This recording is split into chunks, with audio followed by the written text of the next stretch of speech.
اعوذ باللہ من الشیطان الرجیم بسم اللہ الرحمن الرحیم ان ابراہیم کان امۃ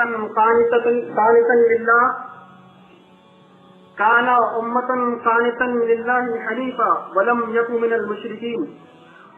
شاکرا لانعمہ اجتباہ وہداہ الی صراط مستقیم صدق اللہ العلی العظیم. رب اشرح لي صدری ویسر لي امری واحلل عقدۃ من لسانی یفقهوا قولی. رب یسر ولا تعسر وتمم بالخیر وبک نستعین یا فتح رب زدنی علما. آمین آمین برحمتک یا ارحم الراحمین. دائس پر تشریف فرما جماعت اسلامی ہند کے حلقے کے ذمہ داران، شہر کے ذمہ داران اور مسلم یوتھ فورم کے ذمہ داران، اور آج کی اس بہت ہی خوبصورت، حسین اور ایک بامقصد محفل میں یہاں شریک میرے عزیز بزرگوں، نوجوان ساتھیوں، پیارے بچوں، السلام علیکم ورحمۃ اللہ وبرکاتہ. سب سے پہلے تو میں مسلم یوتھ فورم کو دل کی گہرائیوں سے مبارکباد دینا چاہتا ہوں کہ انہوں نے اس عظیم بابرکت مہینے کی مناسبت سے حضرت ابراہیم علیہ السلام کی سیرت خلیل کے عنوان سے آج یہاں اس محلے میں یہاں یہ پروگرام منعقد کرنے کی کوشش کی. جیسا کہ ہم سب جانتے ہیں کہ یہ جو مہینہ جس میں ہم اپنی زندگی کی سانسیں گن رہے ہیں، یہ ذو الحجہ کا مہینہ ہے، اور اس ذو الحجہ کے مہینے میں پوری امت مسلمہ دو عظیم تہوار، دو عظیم عبادتیں، دو عظیم اسلامی شعائر کو سیلیبریٹ کرتی ہے اور مناتی ہے. ایک جو عالمی مسلمانوں کی اخوت کا، عالمی بھائی چارے کا، عالمی مساوات کا، ایکویلٹی کا ایک عظیم مظہر جس کو ہم حج کے نام سے جانتے ہیں، وہ اسی مہینے میں ادا ہوتا ہے.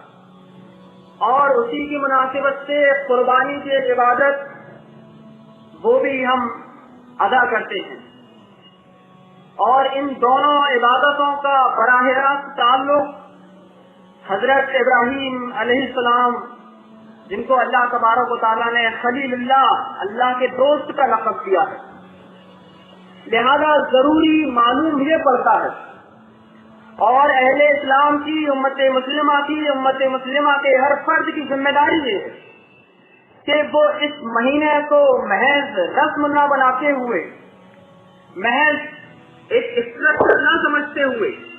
بلکہ اس کی حقیقی روح، اس مہینے کی حقیقی اسپرٹ، اس مہینے کا اصل پیغام، سیرت ابراہیم کا اصل میسج، سیرت ابراہیم سے ہم کیا کچھ حاصل کر سکتے ہیں، سیرت ابراہیم علیہ السلام سے ملنے والا جذبہ، لگن، تڑپ، قربانی، ان سب کو دوبارہ سے یاد دہانی کریں. انہیں ہم اپنی زندگی میں بھی، اپنے سماج میں بھی، اپنے معاشرے میں بھی، اپنے قصبے اور محلے میں بھی کیسے نافذ اور ایگزیکیوٹ کرنے کی کوشش کریں. لہذا اسلامی عبادات کا یہ رنگ ہم سب پر غالب ہونا چاہیے. لہذا اگر ہم حضرت ابراہیم علیہ السلام کی زندگی پر، ان کے پورے زندگی کے اسٹرگل، جدوجہد پر اگر ہم غور کریں تو ہم سب جانتے ہیں کہ کسی بھی شخصیت کا، پرسنالٹی کا، دنیاوی پرسنالٹی کا جب ہم مطالعہ کرتے ہیں، اس کو پڑھتے ہیں، تو اس میں دو اینگل، دو ڈومین، دو پہلو، دو اسپیکٹ بہت ہی ابھر کر سامنے آتے ہیں. پہلا اسپیکٹ ہوتا ہے سفر حیات کا، یعنی جس شخصیت کے بارے میں ہم پڑھ رہے ہیں، جس شخصیت کو سمجھ رہے ہیں، جس شخصیت کی ورثگردانی کر رہے ہیں، اس شخصیت کا سفر کیسا رہا، اس کی زندگی کا سفر کیسا رہا، اس نے اپنی زندگی میں کیا کیا اتار چڑھاؤ دیکھے ہیں،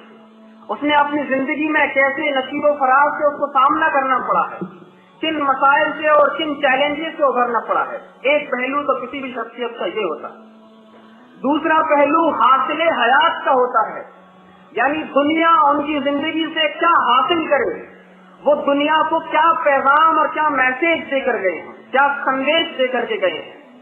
یہ دو پہلو ہم ہر شخصیت کے مطالعے کے وقت پڑھتے ہیں، لیکن انبیاء کرام کی تاریخ کا، صدیقین، صالحین اور شہداء کی تاریخ کا یہ امتیاز اور یہ خصوصیت ہوتی ہے کہ ان کے سفر حیات میں بھی حاصل حیات پوشیدہ ہوتا ہے، ان کے زندگی کے سفر میں، ان کی زندگی کے اتار چڑھاؤ میں، ان کی زندگی کے نصیب و فراز میں بھی ایک میسج، ایک سندیش پنہا ہوتا ہے، اور وہ جس میسج کو لے کر کے، جس پیغام کو لے کر کے آتے ہیں، جو پیغام دنیا کو دے کر جاتے ہیں، وہ پیغام بھی دراصل اس میں ہوتا ہے۔ لہذا انبیاء کرام کی تاریخ، ان کی ہسٹری، انبیاء کرام کی شخصیت اس حیثیت سے دنیا کی تمام شخصیات سے جو ہے امتیاز رکھتی ہیں، ایکسکلوسیو ہیں، اور ان کی خاص بات یہ ہے کہ ان کا سفر حیات اور ان کا حاصل حیات ایک ہی ہوتا ہے۔ ان کی زندگی کے سفر سے بھی ہم روشنی حاصل کر سکتے ہیں، ان کی زندگی کے سفر سے بھی ہم رہنمائی پا سکتے ہیں، ان کی زندگی کے سفر سے بھی ہم جذبات، لگن، تڑپ، حوصلہ سب کچھ حاصل کر سکتے ہیں۔ لہذا ابراہیم علیہ السلام کی زندگی پر جب ہم غور کریں تو اس میں ابھر کر کے 4 پہلو سامنے آتے ہیں۔ پہلا پہلو وہ ہے تلاش حق کی داستان، کس طرح سے حق کی طرف پہنچا جائے، اور یہ کہ جب یہ حق مل جائے، یہ حق جب حاصل ہو جائے، جب ایک بات کو ہم حق اور سچ مان لیں، ٹروتھ مان لیں، تو پھر کیسے ساری دنیا کو، سماج کو، محلے، قصبے اور عوام کو کیسے اس بات پر کنونس کریں، کیسے سمجھائیں، عقلی طور پر کیسے اس کی دلیل دیں۔ یہ دراصل ابراہیم علیہ السلام کی زندگی سے سمجھنے کا ایک پہلا پیغام اور ایک پہلا پہلو ہے۔ کس طرح سے اپنی عقل کا صحیح استعمال کرنا، حق تک پہنچنے کی بے چینی، حق تک پہنچنے کا اضطراب، جمود کو توڑنے کا حوصلہ، سماج میں بنی بنائی روایتوں کو مسمار کرنے کا حوصلہ، یہ دراصل حضرت ابراہیم علیہ السلام کی خاص بات ہے۔ اور یہ ایسے ماحول میں، ایسے انوائرمنٹ میں، ایسے سماج اور ایسے خاندان میں، جبکہ پورا سماج اس غیر عقلی رسومات کے بندھنوں میں جکڑا ہوا ہو، ایسے ماحول میں جبکہ لوگ غلط راستے پر پے در پے، جاب در جاب داخل ہی نہیں ہوتے ہوں، بلکہ جس محلے، جس سماج اور جس خاندان میں اپنی زندگی کی آنکھیں کھولتے ہیں، وہ پورا ماحول اس سے رنگا ہوتا ہے، اور نہ صرف رنگا ہے بلکہ وہ اس کا پرچار کرنے والے ہیں، اس روایت کا۔ ایسے ماحول میں حضرت ابراہیم علیہ السلام کے تلاش حق کی جستجو اور لوگوں کو کنونس کرنے کا جو انداز ہے، قرآن کریم جو بیان کیا ہے، وہ ہم سب کو اس سے سبق سیکھنا ہے، اس سے لیسن لینا ہے اور اپنی زندگی میں اس کو نافذ کرنا ہے۔ قرآن کریم نے بہت خوبصورتی کے ساتھ وہ واقعہ بیان کیا ہے۔ سورہ انعام میں اس واقعے کی جو تفصیلات ملتی ہیں، اس سے پہلی بات تو یہ کہ کیسے سوال کیا جائے اپنے سماج کے بندھنوں پر، اپنے سماج کے غیر عقلی رسومات پر، سماج میں پائے جانے والے کسٹمز اور رواج پر کس طرح سے سوال کھڑا کیا جائے۔ ابراہیم وَإِذْ قَالَ إِبْرَاهِيمُ لِأَبِيهِ آزَرَ أَتَتَّخِذُ أَصْنَامًا آلِهَةً إِنِّي أَرَاكَ وَقَوْمَكَ فِي ضَلَالٍ مُبِينٍ۔ کہا گیا کہ ابراہیم علیہ السلام نے کہا لِأَبِيهِ آزَرَ، اپنے باپ آزر سے، أَتَتَّخِذُ أَصْنَامًا، کہ کیا آپ بتوں کو، آلِهَةً، کیا آپ یہ جو بت ہیں، یہ جو صنم ہیں، ان کو آپ اپنا معبود تسلیم کرتے ہیں۔ انی اراک وقومک فی ضلال مبین، میں تم کو اور تمہاری پوری قوم کو، آپ کی پوری قوم کو جو ہے وہ کھلی گمراہی میں دیکھتا ہوں۔ تو یہ اپنے جس گھر میں پل رہے ہیں، اس گھر میں پلنے والی غلط روایات پر سوال کرنا، اس پر سمجھانا، یہ ابراہیم علیہ السلام کی زندگی کا پہلا پیغام ہے۔ اور صرف سوال پیدا نہیں کرنا، بلکہ اپنی رائے کو مضبوط کرنے کے لیے، اپنی فکر کو مضبوط کرنے کے لیے اس پر غور و فکر کرنا اور اپنی رائے کو مضبوط کرنے کا ایک پورا سلسلہ شروع کرنا۔ قرآن کریم نے اس کی بھی جو ہے وضاحت فرمائی ہے، پورا واقعہ بیان ہوا ہے۔ فلما جن علیہ اللیل رأى کوكبا قال ھذا ربی، کہ جب رات زیادہ گہری ہونے لگی، جن علیہ اللیل رأى کوكبا، تو تاروں کو دیکھا، اور جب تاروں کو دیکھا تو کہا قال ھذا ربی، تاروں کو دیکھا تو کہا کہ یہ میرا رب ہے. فلما افل قال لا احب الافلین، جب تارے ڈوب گئے تو کہا کہ لا احب الافلین، میں ڈوبنے والوں سے محبت نہیں کرتا ہوں. توحید کا پہلا فلسفہ، توحید کی پہلی عقلی تشریح، توحید کا پہلا عقلی استدلال ابراہیم علیہ السلام نے یہ کیا کہ جو خود ڈوب جائے وہ کیسے دنیا کا خدا بن سکتا ہے، وہ کیسے میں اس سے محبت کا رشتہ قائم کر سکتا ہوں. تاروں کو جب میں کہہ رہا ہوں کہ ھذا ربی اور پھر وہ ڈوب جائے تو پھر میں اس سے کیسا رشتہ استوار کروں، کیسے میں اس سے امید لگاؤں جو خود ڈوب جاتا ہوں. اور پھر فلما رأى القمر بازغا قال ھذا ربی، پھر جب چاند کو دیکھا تو کہا، روشن چاند کو دیکھا تو قال ھذا ربی، یہ میرا رب ہے. فلما افل، جب وہ بھی ڈوب گیا، قال لئن لم يهدني ربي لأكونن من القوم الظالمين، کہ اللہ مجھ کو ہدایت نہ دیتا تو پھر میں بھی قوم ظالمین میں سے ہوتا. پھر فلما رأى الشمس بازغا، پھر چاند بھی ڈوب گیا تو سورج کو دیکھا، چمکدار سورج دیکھا، لیکن جب یہ بھی ڈوب گیا افلت قال ھذا ربی، جب سورج کو دیکھا تو کہا، سورج کو روشن دیکھا تو کہا قال ھذا ربی ھذا اکبر، کہ یہی میرا رب ہے، یہی سب سے بڑا ہے. لیکن جب وہ بھی ڈوب گیا تو کہا کہ افلت قال یا قوم انی بریء مما تشركون، اے میری قوم جو چیز ڈوب جائے وہ میرا خدا نہیں سکتی، اس لیے میں جو ہے بری ہوں تمہارے سارے کام سے. تو اس طرح سے اپنے آپ کو اپنی پیش کرنے والی رائے پر مطمئن کرنا، اس پر غور و فکر کے ذریعے سے اپنی رائے کو مضبوط کرنا، یہ ابراہیم علیہ السلام کی زندگی کا پہلا پیغام ہے. پھر اس کے بعد ابراہیم علیہ السلام کا وہ واقعہ بھی ہم نے سب نے قرآن میں پڑھا ہوگا کہ کس طرح سے جب گھر والے اور پورا گاؤں دوسری جگہ تیوہار منانے جاتا ہے تو حضرت ابراہیم علیہ السلام پورے جو اصنام ہوتے ہیں ان کو اور سوائے ایک بڑا جو کچھ ہوتا ہے اس کو چھوڑ دیتے ہیں اور سب کو توڑ دیتے ہیں. جب لوگ آتے ہیں پوچھتے ہیں کس سے کیا ہوگا تو یہ بتایا جاتا ہے کہ ایک ایسا نوجوان ہے ابراہیم نام کر کے ابراہیم علیہ السلام، تو وہ کہتے ہیں کہ لاؤ بلاؤ، اور بلایا جائے کہ کس نے توڑے ہیں، کہا کہ نہیں آپ کے بڑے سے پوچھ لو. لیکن جب بڑا بولنے والا ہو،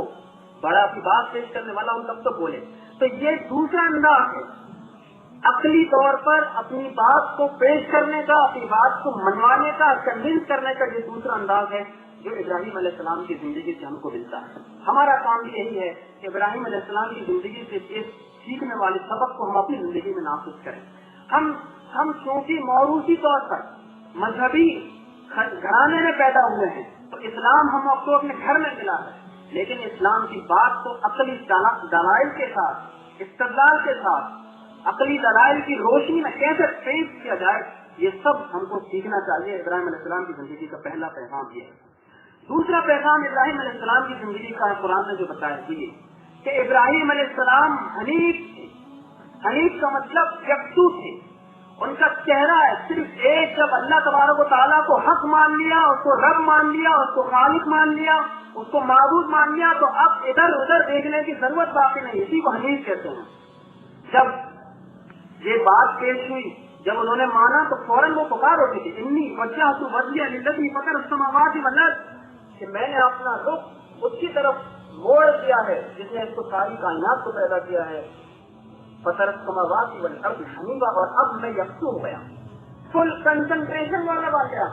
اب مجھے دائیں بائیں آگے اور پیچھے دیکھنے کی ضرورت نہیں ہے. یعنی جس حق کو مان لیا اب اس حق کے لیے آگے جدوجہد کرنی ہے، اس حق کو آگے پیش کرنا ہے، اس حق کو نافذ کرنا ہے اپنے سماج میں، اپنے قوم میں، اپنے محلے میں، اپنے خاندان میں. یہ بات پیش کی کیونکہ جب اللہ تبارک و تعالیٰ جب کہا گیا کہ اللہ تبارک و تعالیٰ کے سامنے سرنڈر کر دو، قال اسلمت لرب العالمین، میں نے کر دیا سرنڈر. یہ انداز حق کو پانے کے بعد حق کی طرف اپنے آپ کو سرنڈر کرے، تسلیم خم کر دینا، ابراہیم علیہ السلام کی زندگی کا یہ دوسرا میسج اور پیغام ہے جو ہم سب کو حاصل ہوں، ہم سب کو سیکھنا چاہیے. قل ان صلاتی و نسکی و محیایا و مماتی للہ رب العالمین. حنیف ہونے کا مطلب یہ ہے کہ میرا مرن، میری نماز، میری قربانی، میری زندگی، میری موت، وہ سب کچھ سب اللہ رب العالمین کے لیے ہے. اب جس کو میں نے حق مان لیا ہے اب اسی کے لیے ساری زندگی تبو تو اسی جدوجہد میں لگے گی. فاقم وجهك للدین حنیفا قرآن کریم کہتا ہے کہ اب اپنے چہرے کو اللہ تبارک و تعالیٰ کے سامنے اس کی یکسو کر لو. یہ جب کامل یکسوئی ہوتی ہے, یہی کامل یکسوئی ہے کہ جس بات کو برحق مان لیا جائے, سچ مان لیا جائے, جس پر یقین ہو جائے اس پر جم جایا جائے, دائیں یا بائیں دیکھنے کی ضرورت نہ پڑے. یہ وقت کے حساب سے بھی ہے اور جگہ کے حساب سے بھی ہے. یعنی یہ نہیں ہے کہ آج اللہ کو رب مان رہے ہوں اور کل اللہ تبارک و تعالیٰ کے راستے میں جو ہے جدوجہد کرنے سے اپنے آپ کو پیچھے چھڑا لیں. نہیں, آج اگر اللہ تبارک و تعالیٰ کو اپنا رب تسلیم کر رہے ہیں تو کل ہر گھڑی ہر پریشانی میں اللہ ہی تبارک و تعالیٰ کو اپنا معبود برحق تسلیم کرنا, یہ ابراہیم علیہ السلام کا پیغام ہے. اور جگہ کے حساب سے بھی جہاں رہیں, جس جگہ رہیں, جو کام کرتے رہیں, اللہ تبارک و تعالیٰ کو اپنا حقیقی معبود تسلیم کرنا, توحید پر جم جانا, ٹک جانا, یہ دراصل ابراہیم علیہ السلام کی زندگی کا مقصد ہے. ان الذین قالوا ربنا اللہ ثم استقاموا تتنزل علیہم الملائکہ الا تخافوا ولا تحزنوا وابشروا بالجنۃ التي کنتم توعدون. قرآن کریم یہی کہتا ہے کہ کامیابی ان کو ملتی ہے, فرشتے مدد کو ان کے آتے ہیں جو کہہ دیتے ہیں کہ ان الذین قالوا ربنا اللہ, جو کہہ دیتے ہیں کہ اللہ ہمارا رب ہے, ثم استقاموا, پھر اس پر جم جاتے ہیں. یہ جمنا, استقامت, راہ حق سے فرار اختیار نہ کرنا, بھاگنا نہیں, پیچھے نہ ہٹنا, یہ ابراہیم علیہ السلام کی زندگی کا یہ دوسرا مطلب ہے جو ہم کو ملتا ہے. یہ ایک سجدہ جسے تو گرا سمجھتا ہے, ہزار سجدوں سے دیتا ہے آدمی کو نجات. علامہ اقبال نے بہت پیاری بات کہی کہ یہ ایک سجدہ, ایک معبود کو تسلیم کرنا, یہ دراصل دکھنے میں ایک ہے لیکن دنیا کے ہزاروں خداؤں کو, ہزاروں معبودوں کو, خود تراشیدہ معبودوں کو پسے پشت ڈالنے کا کام ہے. پھر اس سے آدمی کو نجات مل جاتی ہے. پھر نہ دنیا کے خود تراشیدہ سیلف پروکلیمڈ خدا کی طرف مڑ کر دیکھنا ہے اور نہ ہی اپنے نفس اور خواہشات کی جنم لینے والے, شکل میں جنم لینے والے خداؤں کی طرف مڑ کر دیکھنا ہے. یہ ابراہیم علیہ السلام کی زندگی کا دوسرا پیغام ہے, صبغۃ اللہ ومن احسن من اللہ صبغہ, کہ اللہ تبارک و تعالیٰ کے رنگ میں رنگ لینا اور پھر اس رنگ کے آگے سارے رنگ کو پھیکے کر دینا. یہ ابراہیم علیہ السلام کی زندگی کا دوسرا پیغام ہے. آج بھی ضرورت اس بات کی ہے, آج بھی اس بات کی امت مسلمہ کو شدید ضرورت ہے. امت مسلمہ کے ہر فرد, ہر بچے, ہر والدین, ہر شخص, ہر ماں, ہر بہن میں یہ جذبہ اور یہ حوصلہ اور یہ تڑپ اور استقامت یہ پیدا کرنے کی ضرورت ہے. ہم سب کی ذمہ داری ہے کہ کیسے اللہ تبارک و تعالیٰ کی راہ میں استقامت کے ساتھ, مضبوطی کے ساتھ ڈٹا جائے, اس پر ٹھہر دیا جائے اور کس طرح سے صبر اور استقامت کے ساتھ اپنی زندگی کو آگے بڑھایا جائے. ہر پریشانی, ہر آزمائش, ہر مصیبت اور ہر تکلیف. تیسرا جو پیغام ابراہیم علیہ السلام کی زندگی کا ہم کو ملتا ہے وہ دراصل جذبہ قربانی, جس پہ ہم کے قربانی کا یہ عبادت جو ہے اس مہینے میں انجام دیتے ہیں. جذبہ قربانی کیا ہے؟ جذبہ قربانی کامل یکسوئی یعنی حنیف ہونے, مکمل اطاعت اور بے لوث بندگی کا عروج اور کمال ہے. جب کامل یکسوئی, کامل اطاعت جب اپنے عروج پر پہنچتی ہے تو پھر وہ قربانی کی ڈیمانڈ کرتی ہے, قربانی کا تقاضا کرتی ہے. کوئی کامل یکسوئی کیسا ہو سکتا ہے اگر وہ قربانی نہ دے اللہ تبارک و تعالیٰ کی راہ میں؟ کوئی کامل یکسو کیسا, کامل اطاعت کرنے والا کیسا ہو سکتا ہے جب اپنے آپ کو وقف نہ کر دے, ڈیووٹ نہ کر دے اللہ تبارک تعالیٰ کی راہ میں, اسلام کی راہ میں, دین کی راہ میں. لہذا کامل یکسوئی, مکمل اطاعت اور بے لوث بندگی کا عروج اور کمال دراصل جذبہ قربانی ہے. جذبہ قربانی دراصل عشق الہی, اللہ تبارک و تعالیٰ سے محبت کی معراج ہے. اعلیٰ مقاصد اور اعلیٰ اور بلند خوابوں کے حصول کا سنگ میل ہے قربانی. کوئی بڑا مشن, کوئی بڑا مقصد, کوئی بڑا ادیش, کوئی بڑا آبجیکٹو حاصل ہی نہیں کیا جا سکتا اگر اس مقصد کو حاصل کرنے والوں کے دلوں میں, دماغوں میں جذبہ قربانی جو ہے راسخ اور نافذ نہ ہو. جذبہ قربانی, اپنے آپ کو وقف کر دینے کا جذبہ جب تک نہ ہو, کسی مقصد کے حصول کی توقع اور کسی مقصد کے حصول کی امید نہیں کیا سکتی ہے. لہذا جب قربانی کا جذبہ پیدا ہوتا ہے تو پھر ہم دیکھتے ہیں کہ خاک میں مل کر گلے گلزار بھی بنتا ہے. یہ دانہ خاک میں مل کر گلے گلزار ہوتا ہے. ہمیں ہستی کو مٹانے کے ساتھ اپنے آپ کو قربان کر دینے کے بعد گلے گلزار ہوتا ہے. جس طرح سے درخت میں جب بیج زمین میں اپنے آپ کو کھپا دیتا ہے تب پھر ایک درخت, پھول اور پھل جو ہے اس سے نمودار ہوتے ہیں. اسی لیے جب بھی اسلام کی بات, دین کے قیام کی بات, دین کو نافذ کرنے کی بات جب بھی آئے, پیش آئے, تو پھر یہ قربانی کا جذبہ ہم سب کے اندر جو ہے پروان چڑھانا چاہیے اور پھر ابراہیم علیہ السلام کی زندگی کا یہ مرکزی عنوان ہے، سینٹرل تھیم ہے قربانی۔ پوری زندگی کا سفر آپ پڑ جائیے،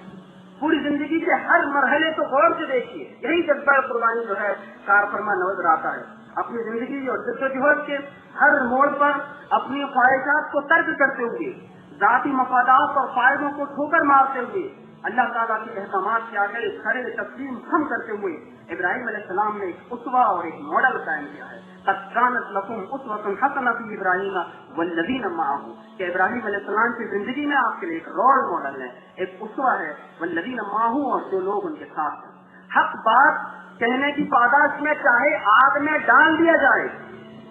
یا پھر یہ قربانی آگ میں ڈالے جانے کی قربانی، گھر بار باپ عزیز اور فارغ سب کو چھوڑنے کی قربانی، ہجرت کرنے کی قربانی، اپنی بیوی اور بچوں کو اللہ کے حکم سے بیابان جنگل میں چھوڑ دینے کی قربانی، اور پھر اپنی دنیا کی محبوب ترین سے سب سے زیادہ محبت کرنے والی سے اپنے لفظ جگر کی قربانی تک کے لیے ابراہیم علیہ السلام کی تیاری اور جذبہ یہ دراصل ہم کو سکھاتا ہے۔ اسی لیے جب ہم یہ قربانی کا مہینہ، یہ جب قربانی کی رسم ادا کریں تو یاد رکھیے کہ اسلام میں رسم مطلوب نہیں ہے،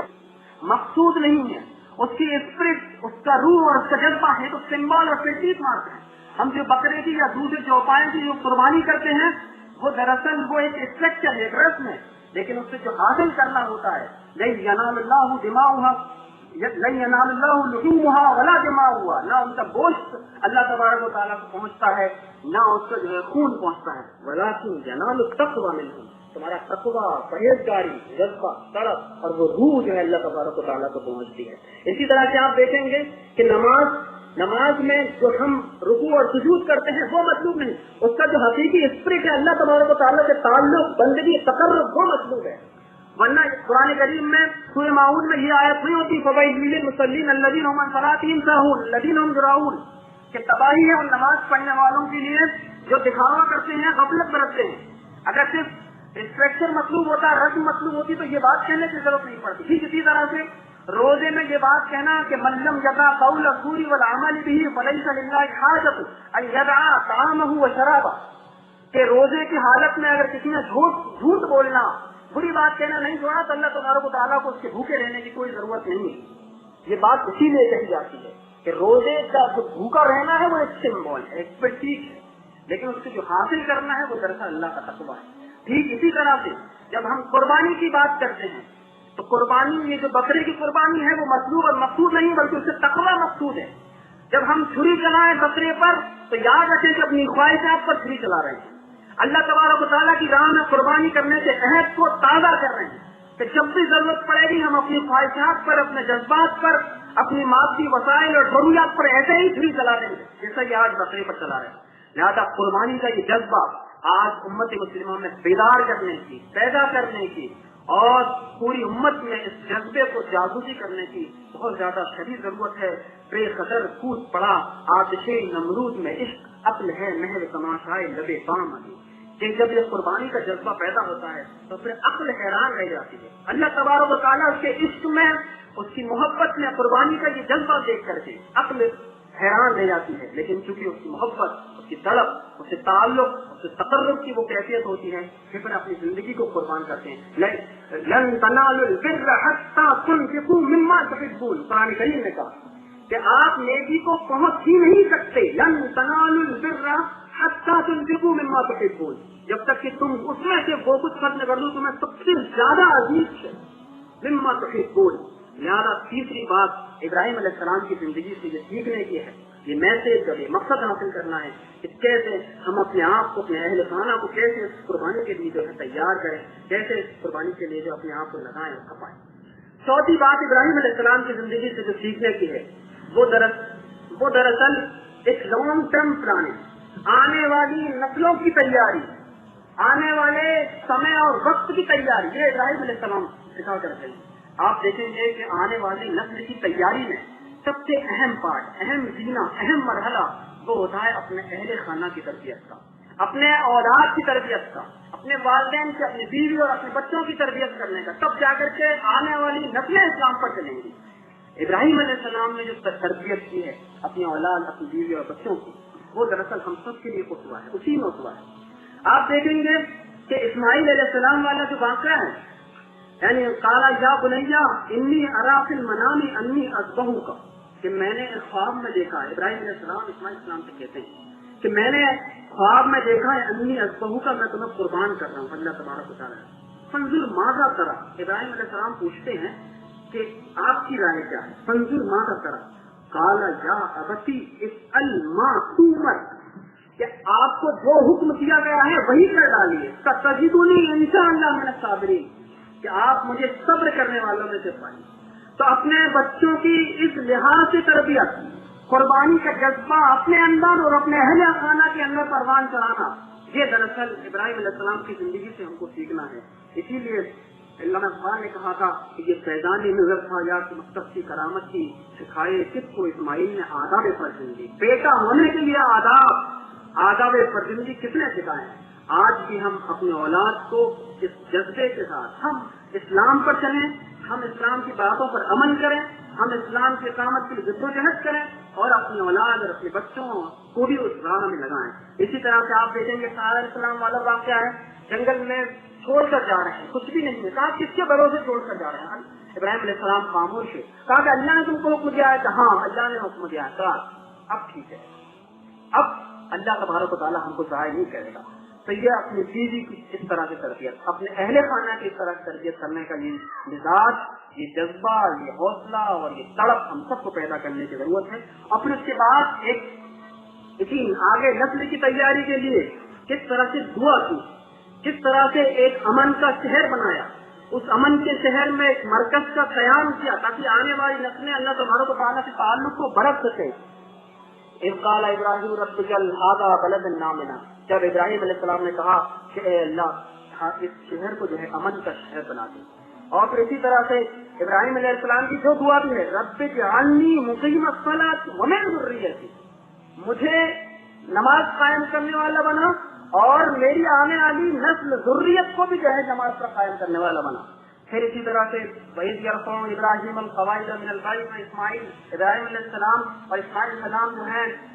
مسجد کی تعمیر کر رہے ہیں، اللہ کے گھر کی، ربنا دعا کر رہے ہیں، ربنا تقبل منا انک انت السمیع العلیم، ہم سے قبول کر، تو سننے والا جاننے والا ہے، ربنا وجعلنا مسلمین لک، ہم کو جو ہے مسلمان بنا دے، ہم کو جو ہے سر تسلیم خم کرنے والا بنا دے، ومن ذریتنا امۃ مسلمۃ لک، اور ہماری آنے والی نسلوں کو جو ہے امت مسلمہ بنا، ربنا وابعث فیہم رسولا منہم،